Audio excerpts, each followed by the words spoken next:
So we'll jump on from there and jump into 10 vital steps to thriving during difficult times. Thanks, Trent. Appreciate you hopping on here and going through that with us. My pleasure. My pleasure. Thanks for having me. And so this 10 vital steps, I told you guys, some of this you guys saw last week, but what I heard last week is, how do we put this whole thing together, Colin? You've given us like a buffet of all the stuff that we need to be doing, but what we need is an action plan. We need the steps. We need to put this in order. So we've done just that. And here in a few minutes, I'm going to give you the link. I'm going to go through the 10 steps. And then I'm going to give you the link, and you can go download this guide and download everything that's associated that I'm going to talk about here at one single URL. The first thing, step one, our Survive and Thrive guide. This is some of the basic stuff. When this crisis first opened up, we put this guide together. And this guide goes through options for maximizing cash flow, student loans, rent, utilities, SBA programs. This is kind of the basics guide of everything that was going on when need video back on Colin. Let me see here. Dr. Eccles, is video back on me now? It should be. Should be back on me. Let me know if it's not. So this Survive and Thrive guide is all the basic stuff that we went through when we first started. We've rolled all this up into our new 10 vital steps into thriving in difficult times guide. Next thing, you've got to understand your cash burn.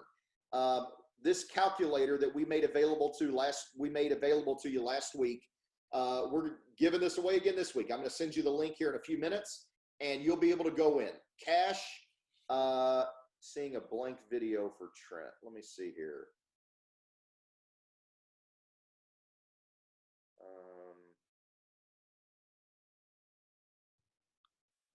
I don't know, Dr. Eccles. I think it might be.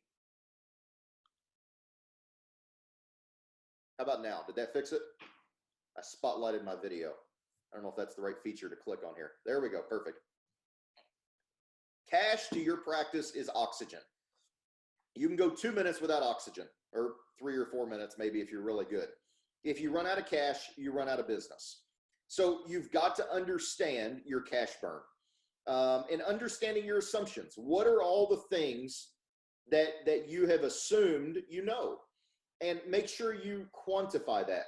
You've assumed that you're going to do, there's going to be this much rent and this much labor and this utilities, and you're going to do some emergencies, and I think this can add up to this amount. Advertising, contractors, benefits, interest expenses.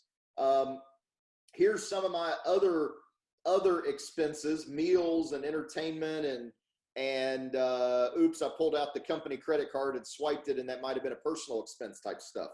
You got to understand all that, right?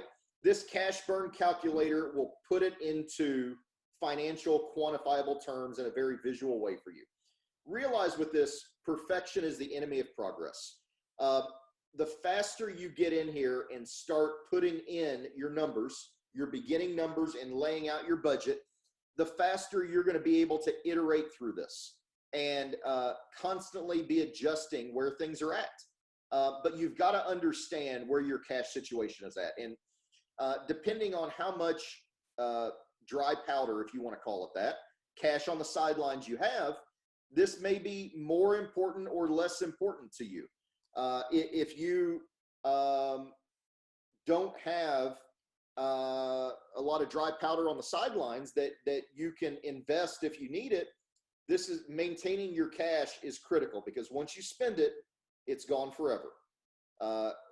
So you've got to be managing your cash very tightly right now, just as if you're in the basement of a building and the water's coming up, you're managing your oxygen very, very tightly to make sure that you're going to have enough to survive this crisis. Let me ask you a question about your cash situation.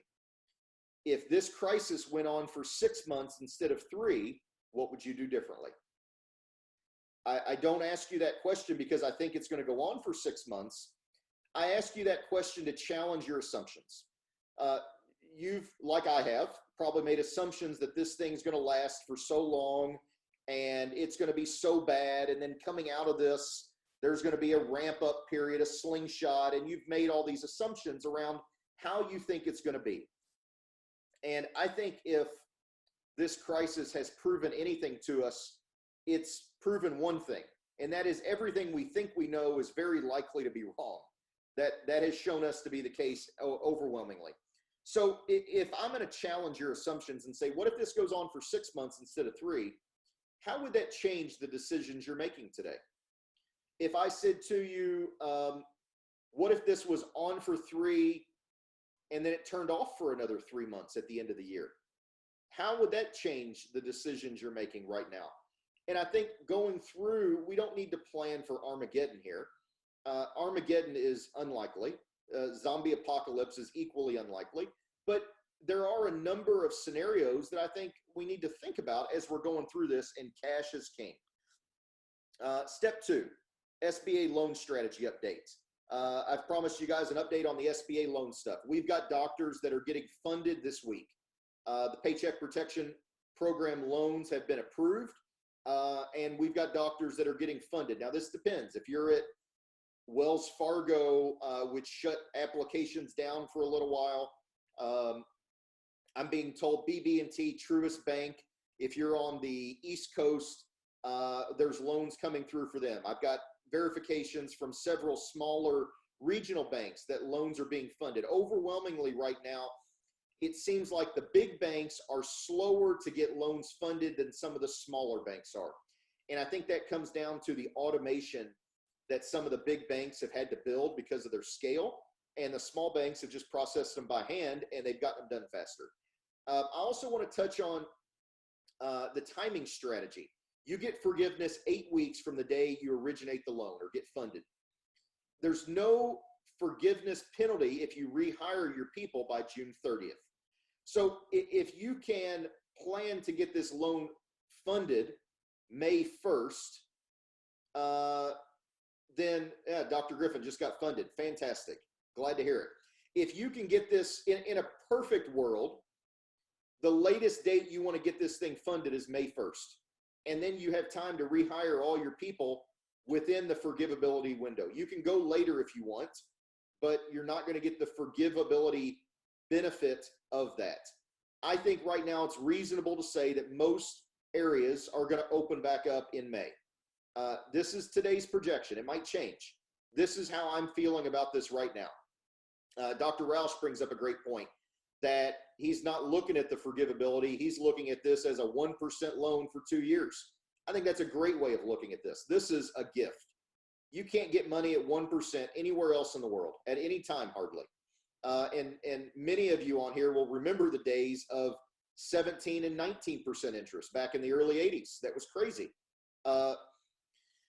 This loan is a gift at 1%. And if you can use this as some cash flow to get through these times, I think that's a great use of money and gives you that extra safety. Now realize, Dr. Roush, they did change the restrictions around the PPP, that not only can you not get forgiveness if you spend it on something other than rent, utilities, interest, and labor, but flat out the money cannot be spent on anything other than rent, utilities, interest, and labor, or payroll, if you want to call it that, and benefits. So make sure that you are spending it, and what we're seeing a lot of doctors do and recommend is that they're keeping it in a separate bank account.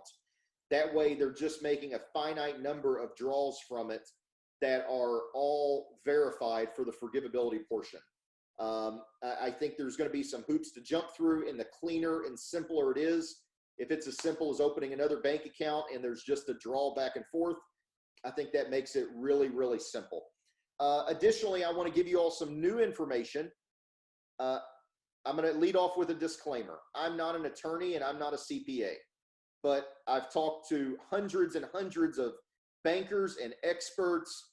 I've talked to people that were involved in the creation of this legislation that have worked under the Rubio and others campaigns.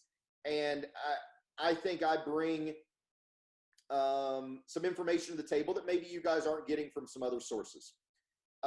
on the forgivability portion, I have at least 2 banks that are telling me that self-charged rent is forgivable. So if you own your property, if you own your real estate, and your dental practice pays rent to another entity that you own, I am being told by 2 separate banks right now that that rent payment is okay under the PPP and it is forgivable. Now, your mileage may vary. Your bank may or may not allow that. The SBA may issue different guidelines down the road that changes that. I'm telling you what I'm being told right now.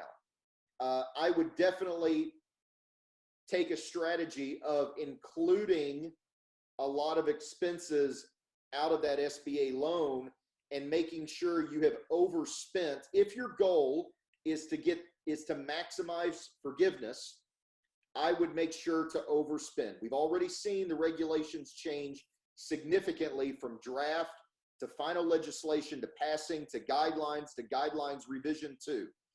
Additionally, we have several other banks telling us that this is on an all-cash basis. Regardless of, I know we have a couple larger practices on here that may be on an accrual basis. I'm being told by the banks that this forgiveness portion is all cash basis. And if you happen to prepay for some additional rent, utilities, or insurance, as long as you stay under the 25% threshold for non-labor, that's forgiven as well. So if you've got an insurance premium, you can pay off some disability or property or liability or professional. If you've got some rent, you can prepay. As long as you stay under that 25% threshold, I'm hearing from the banks that that's going to be forgiven. Again, subject to change. This is today's information. For the time, rehiring 0 to 2 weeks prior to reopening seems like the right strategy. If you're in a position with more resources to add more of your expenses to fit within this 8-week period, I think that would be prudent to overspend to maximize that forgivable portion. I think it's likely that some of this stuff ends up changing and there might be some stuff that gets excluded down the road. Now, we've posted onto our COVID-19 update page on our website the latest fact sheet and guidance from the SBA and the Treasury. If you want to jump out there, smartboxdental.com, link at the very top to get our COVID-19 special information page, and then you can go scroll down and there's a fact sheet in there. I'll continue to update you guys as I know more. Strategy number 4. I want to talk off with talking about the tale of 2 practices. Many of you have heard me talk about this before, but this is the power of the 5 A's. If you take an average dentist that gets 100 new patient opportunities, and each of these stages, these 5 stages, answer, appoint, attend, accept, and average, they convert at a certain rate, and these are the averages that we're seeing across the country right now. The average dentist out of 100 new patient opportunities is going to generate a little bit shy of 20 grand. If you take each of those 5 stages and you make very small incremental changes to each stage, 10%, you move the answered from 70 to 80%. You move the appointed from 60 to 70%, so on and so forth. You increase your average visit or average patient value by 20%. Very modest, very conservative adjustments. You can double or triple the revenue that you're getting out of your new patient opportunities. And this is the ultimate guide for turning your marketing into money. We've got to focus on each of these 5 strategies and figure out what do we need to do to make incremental improvements. We don't need to move mountains. We just need to move each one 10% or 15%. It goes back in the late 80s. There was a guy by the name of Michael Dell. You may have heard of him. And Michael had this crazy idea to start a computer company. And in the late 80s, Michael Dell was in major, major trouble. He was on the brink of bankruptcy. And Michael went to his board, his VPs, and he said, guys, we have 85 days of inventory. If we kept our sales right where they're at, it would take us 85 days to sell all the inventory we have. We have no cash. And if we don't get from 85 days inventory to 45 days inventory in the next 2 weeks, you all are not going to have jobs and we're going to be bankrupt.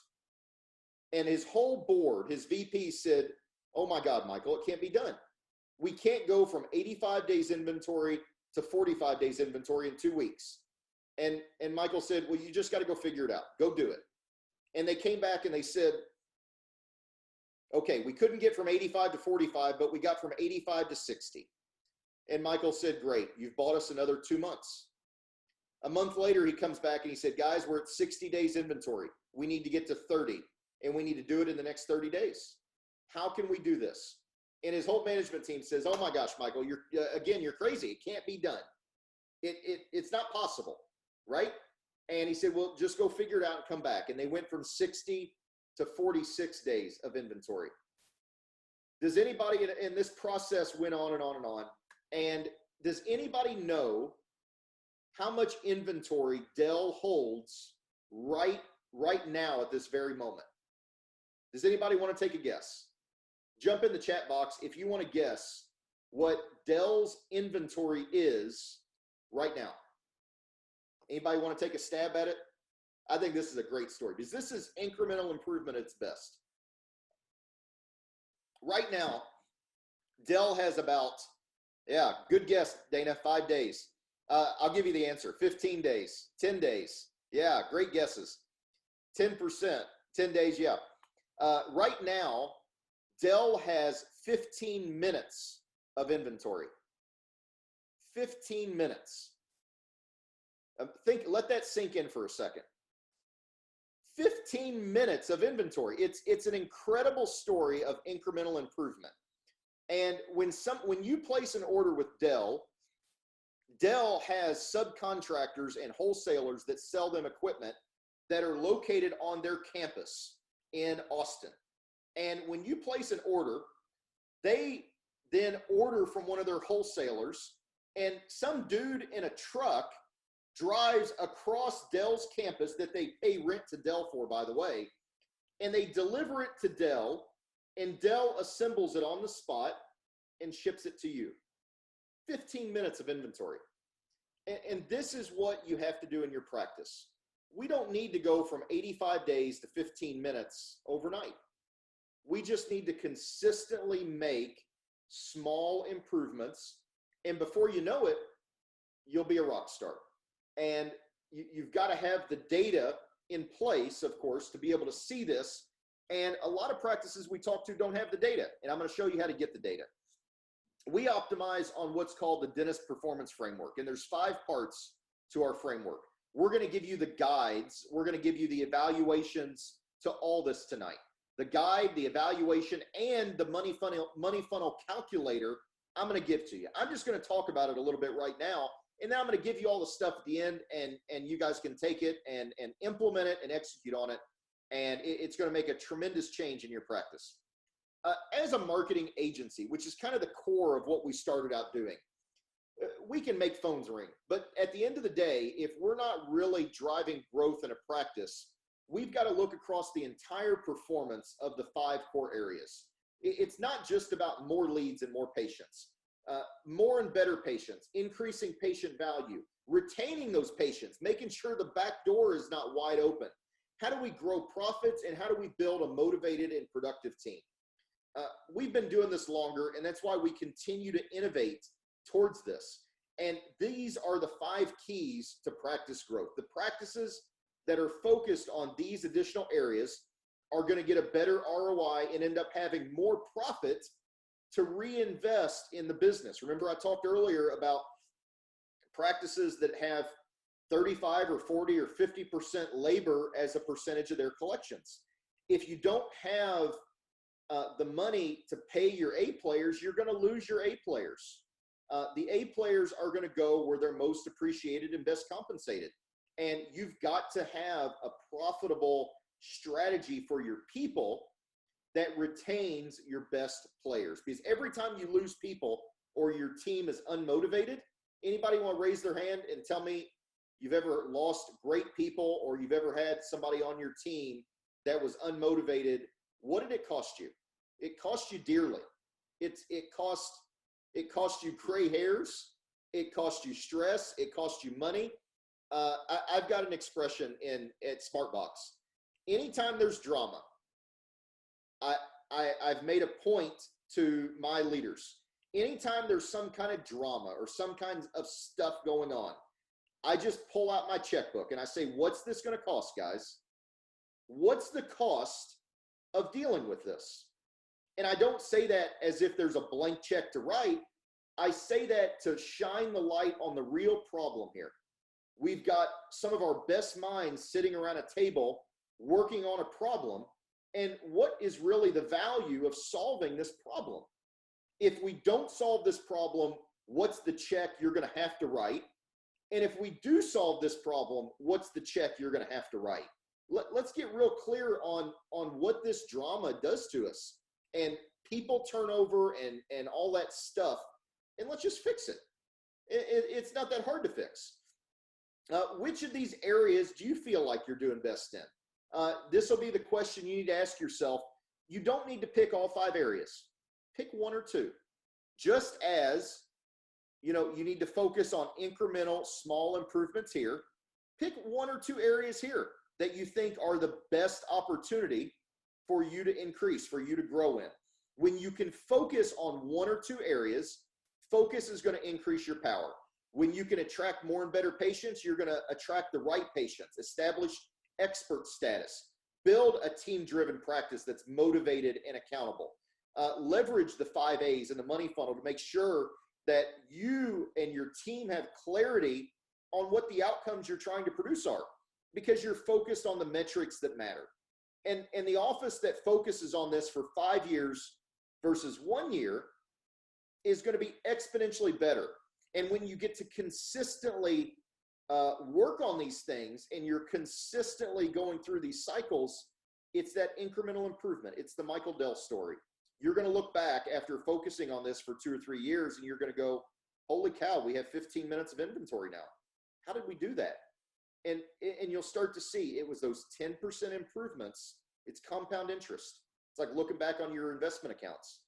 Maybe not right now is the best example of that, but it's like looking at that and seeing that incremental improvement over the last several years. It's not about, there's not some big shiny object that's going to fix and miraculously cure all your problems. It's these small incremental improvements along the way and having a guide and a strategy that wraps together the marketing, the money, and the management. And when we can put that together, it can create some really awesome things. It creates the power for us to level up our teams. And this is all stuff I'm going to give you. I'm going to give you the guide. I'm going to give you the evaluations, and I'm going to give you the calculators tonight. You're going to get them, freebies, handouts. I'm just not giving them to you yet because I want you to focus on me right now. Once I'm done talking through it, I'm going to give you the link to all this good stuff. How do we level up our teams? During this shutdown, we're having a lot of doctors that are attempting to keep their staff, or they've laid some off, or maybe there's a few on board. And, these are big decisions. These are really important decisions. This has been seen by many to be a perfect time for training and development. What we're going through right now, think of it as an extended holiday break. I know that's not a great way to think about it, but if you're out for 2 weeks over Christmas and you're out for 2 months now, the strategies for leveraging that time to level up your team are similar. You just have 2 months instead of 2 weeks. I'm not trying to say that makes it easier. I'm just trying to relate to the timing of these events when you can leverage these in your practice during normal times to also level up your team and grow them. As we talked about before, in order for you to overcome your gap this year, the math says that you need to go 16 to 20 weeks of increased production to make up for these shutdowns. If you can grow your practice 15 to 20% for 16 to 20 weeks, you can largely close the profit gap by the end of the year. The most powerful lever you have to do this is the 5 A's in the money funnel. And benchmarking your practice both against national averages as well as against yourself. How can we look at what maybe one staff member is doing appointing versus another? In this example, I took this screenshot this morning out of our Practice HQ dashboard. In this practice, which of course I've anonymized, Julie is appointing at 80%, Tristan at 80%, Hannah at 0%. Zero is really hard, just as in school. If you ever forgot to turn a paper in, I know I did once or twice. If you ever forgot to turn a paper in and got a zero, zeros are really, really hard to recover from, right? This right here is really, really hard to recover from. I'm sorry, I read the wrong number off the sheet here. Julie's appointing at 66%, Tristan at 60, Hannah at 0. 80% here on the right is the benchmark. That's the standard that we're aiming for. How do we benchmark each person in your front office against the other teams, against themselves, against the national average? And then we start to look at where do you want to apply your time. I've had doctors before that have told me that an 80% show-up rate for appointments was acceptable. A 20% cancellation no-show rate was acceptable for them. And I said, okay, then what do we need to do on the other 4 A's to make these numbers work? And we went and made it happen. This isn't about us telling you where you need to improve or where you're deficient or you're below average. Not at all. We want to give you the data and help you make your own decisions and help you set your own goals. We're going to show you what the data says. We're going to give you some national averages of about 9,000 practices that we benchmark to show you generally where is, how is the rest of the country performing? Top 10%, average, bottom 10%. And depending on your type of practice, your numbers may vary. Not every dental practice is created equal. And because of that, not every statistic is equal. For instance, Dr. Ron, my dad, when he is getting case acceptance on large implant cases, that number may be radically different than if you're doing general restorative type dentistry. Yet both numbers go into a restorative acceptance benchmark, right? So we have to weigh these things, and there's some information that's not in the benchmark that we can give you as well, depending on what type of practice you are. So uber critical to know your 5 A's. We've taken a poll over the past 2 years at SmartBox. 91% of the dentists that we've polled cannot tell me what their 5 A's are. They do not know. They don't know what percentage of calls their staff is answering. They don't know what percentage they're appointing. They generally know what percentage are canceling and no-show, but there's a lot of flex there for a couple different reasons. Everybody has different definitions of cancellations and no-shows. Case acceptance, the doctors usually know pretty well. That's usually the one stat that everybody knows pretty well. And then when I ask them what an average visit or an average patient value is, or lifetime patient value, 3 times out of 4, I get the answer, it varies. And I say, well, varies is not an answer to what is the average. Varies means I don't know. And these averages you'll find, if you average a rolling 90-day period or a 12-month period, you're going to find if you're not watching whatever average you want to use, average visit value, average patient value, average yearly patient value, you pick whatever average you want to stick to and just stick with it. Most practices, the average does this. Month to month, it's up and down. And a lot of times, what I find in a lot of practices is the average is the silent killer. When you're working just as hard, you had just as many new patients, you saw just as many appointments, you did just as many prophies, but the cash just didn't end up in the bank account, and you look back and you go, what happened? A lot of times the average is the silent killer. And not always, but I see that a lot. I also see the answer rate be the silent killer, the calls you're not answering. That's improved a lot since we've had our technology to show doctors what calls they're not answering. But that was the silent killer for a long time. Appoint, attend, and accept, those are 3 pretty clear metrics. Usually those are in known shape. Excuse me. We pretty much know where those are at. I want to give you our money funnel calculators. This is going to help you to plug in your own numbers and break this stuff down. This pairs with the Success Academy workbook. Now, if you're an orthodontist, I know we have several orthodontists on here tonight. We've built out a money funnel calculator for orthodontists specifically. If you're a dentist, we've built out one for you specifically. They're pretty close, but they have some nuances because the orthodontic business model is so streamlined from a dentist. They don't need a lot of the extra stuff that dentists need to be looking at in their 5As. So we're going to give you both of these tonight. You use the one that makes the most sense for you. If you are an orthodontist, use the orthodontist one, the ortho patient life cycle. If you're a dentist, use the marketing maximizer. This is going to let you drop in your numbers, your marketing campaign, your dollars you're spending, and it's going to do all the magic for you. It's going to tell you where all your numbers are at. You just drop stuff into the yellow cells, and it's going to do all the magic for you.